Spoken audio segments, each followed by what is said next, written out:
All right, so here's what you're gonna do to swap if you're curious. So this is the piece you're gonna be swapping, okay? And you can see it installed here. So the first thing you're gonna do is get your key underneath the control panel. There's a keyhole that allows you to open this. When I send you this replacement control panel, it'll have the buttons installed. It will not have the joysticks. So you're just gonna need to transfer the wires that connect to the buttons and the joysticks. So as far as the wires, so every wire has two little spades. When you go to remove these, be careful, do not pull on the wires. You don't want to separate the wires from the spades. So what I usually do, sometimes they'll just slide off by hand, but if they don't, if you get a needle nose pliers and you just get underneath that, create a little separation and then wedge those off of there, okay? I'm looking through the viewfinder on my phone, so it's a little hard to see this, but that's basically what you want to do. You do not want to, again, pull these by the wire because you don't want to disconnect the wire from the spade, otherwise you have to strip it down, expose the copper and recrimp it, pain in the ass. So yeah, basically you're just going to remove all of the wires from the buttons. Now for the joystick, you're gonna take a flathead screwdriver, stick it in there. The ball on this joystick just screws on and off, but it'll spin freely unless you stop that from spinning. So just gonna take this, unscrew it. You're gonna disconnect the colored wires from the joysticks, basically the same way that you're gonna do from the buttons. You can kind of see in there. I'm trying to do this and hold the phone here, but all right, there we go.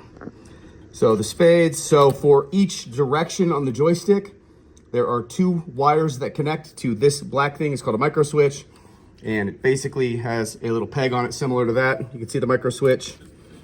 Just disconnected here, so up, down, left, right. Once you get all those wires, pay attention to the way that they were taken off. They really only go back on there's only one method with which you can reach all the posts because of the way I've got it zip tied, but you know, take a picture so you know what color goes to what direction. Once you've got those off, you see these 7mm sockets that are down here. Go ahead and take those off. The joystick will be able to pull out because you have removed the ball. That's why you gotta take that ball off.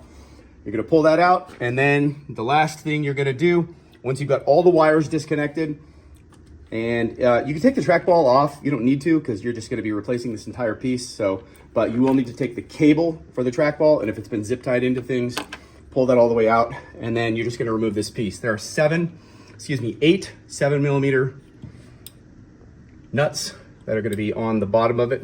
2, 4, 6, 8. You can see them here. Zip, zip.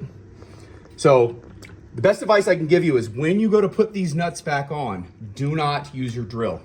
These little posts will snap off very easily if you over tighten them.